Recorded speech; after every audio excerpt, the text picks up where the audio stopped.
Hi, Roy here. Just reporting in on another week, or 2 weeks actually, because we had a week off. 2 weeks of the Finnegans Wake read along that's happening with a bunch of cool people, detailed down below. So, yeah, I think there's still a general air of enjoyment, but some people have dropped out, which is fine. To me, that seems to be probably the most sensible response to the book. So we're doing a sort of smash and grab raid on Finnegans Wake, reading selected chapters. And I got the idea from an article, we explained all that before. I'm beginning to think it might not have been the best way to do it, because these supposedly easy chapters, they're not easy. But we're doing it. We'll evaluate that at the end. And you can always read from the beginning anyway. Some folks are reading from the beginning in addition. So it's all good. It's all good. So I think we're sort of... The camps are still roughly the same. There are people who are enjoying it but claim not to understand it at all, apart from maybe the odd glimmer, but enjoy it maybe who knows why, or because of the sort of poetry or musicality of it. And then some of us like to spend time really as a sort of separate hobby and kind of digging into things and trying to figure out what things might be meaning or might refer to. So, you know, the different complementary approaches. And then there are people who are not digging into it, and are kind of setting it aside. But still, you know, I think with a sort of friendly feel of, well, that was a life experience that we don't need to have again. So one thing about if you're taking the digging in approach, is the many guidebooks that cluster around Finnegans Wake. And it's interesting how a lot of these are very good. A lot of them are complementary. Some of them kind of rely on each other or refer to each other, but different people can spot completely different things.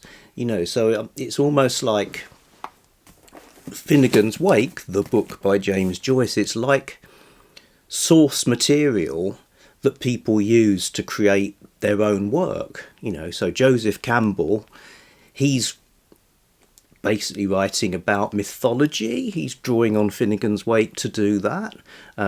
John Bishop, not the comedian, but John Bishop, Joyce scholar, he's talking a lot about dreams. James Atherton is looking at how it's a sort of palimpsest of all sorts of other texts. You know, so it's like people draw upon the craziness of Finnegans Wake to create their own stuff. So it's almost like the book's like a sourdough starter, and books about Finnegans Wake are like the actual loaves. Not many people would consume sourdough starters neat. It probably wouldn't kill you. But the loaves are more palatable. Except that doesn't really work, because why are we enjoying the book itself, even without the understanding of it? So it's like you get both. So we read a chapter. We read chapter 8, I think it is.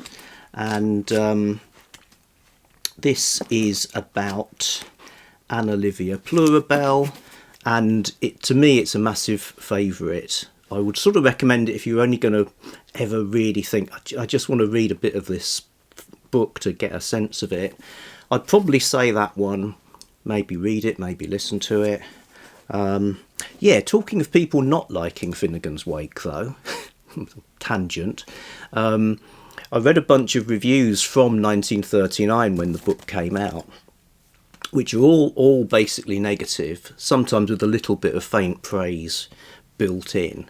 So it's 1939, it's a long time since Ulysses. It's very different. Ulysses came out in France and it was banned and it cost a fortune, whereas this was published for 25 shillings by Faber and Faber and not banned. But the blurb and the publicity for the book apparently at the time didn't really tell you anything about what it was about. So the reviewers they're latching on to what it did say, which is that James Joyce has spent 16 years writing it. That's a gift to the negative reviewer to be able to say, yeah, 16 years and you come up with this. And you get a lot of, it's like it's written by a brain-damaged child. Another thing that vexed people was something that people still say. I mean, I say it as well. Is it's really great if you listen to it. Listening to it being read, that's the way. Listening to Joyce reading it himself. So you get a sort of yep, well, it's not a set of gramophone records, is it? You've sent me a book, so that's what I'm reviewing.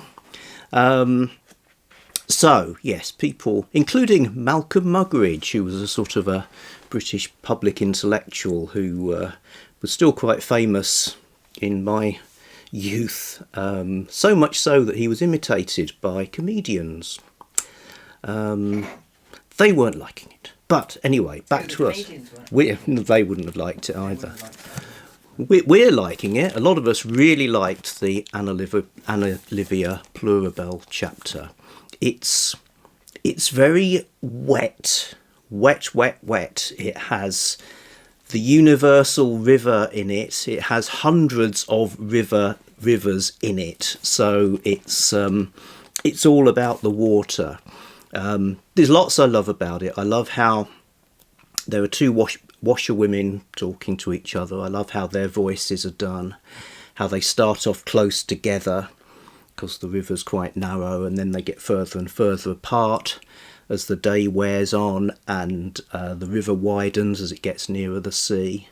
There's also Anna Livia giving, I think it's either 100 or 111 presents to her children, so it's another one of sort of the James Joyce book of lists, of listing all of these things. Each one could be its own kind of little story or whatever, so it's kind of a Pandora's box kind of thing. And also this thing of the women washing the clothes. There's a sense of things being cleaned and dirt being dealt with. So it's acknowledged. It's not like those parts of life aren't there. The shall we say the stains of life, they exist, but there's this endless process of cleansing and renewing and so on. Talking of side missions, and this doesn't come from that chapter, it comes from earlier. One thing some of us picked up on was a mention of a Sylvia Silence, girl detective, who is apparently was a real fictional character. So reading up on where she came from, she was in a paper called The Schoolgirls Weekly. And although Joyce never read her actual stories, he read an advert for the paper in which she appeared, and that's where he got the idea of Sylvia Silence, girl detective, and has his own version of her. I guess it's a kind of multiverse thing. And I found the actual advert that the eyes of James Joyce were on. And there are other characters in there too that sound pretty exciting, like Vi the ventriloquist. So there we go. Like others, I can't really explain why I enjoy it, apart from I do like the puzzle solving aspect, but that's a bit of a different thing. Why I like reading the actual book, I don't know. It's like engaging with the big mysterious mess of things. There's a sort of validation for life as it is. So in a way, despite all its crazy linguistic firework, it's a realist novel. It's realism, albeit the realism of how the subconscious works and how not so much individual lives, but how people are part of these big, massive, unfolding myths. And rivers. Okay, back soon with something else.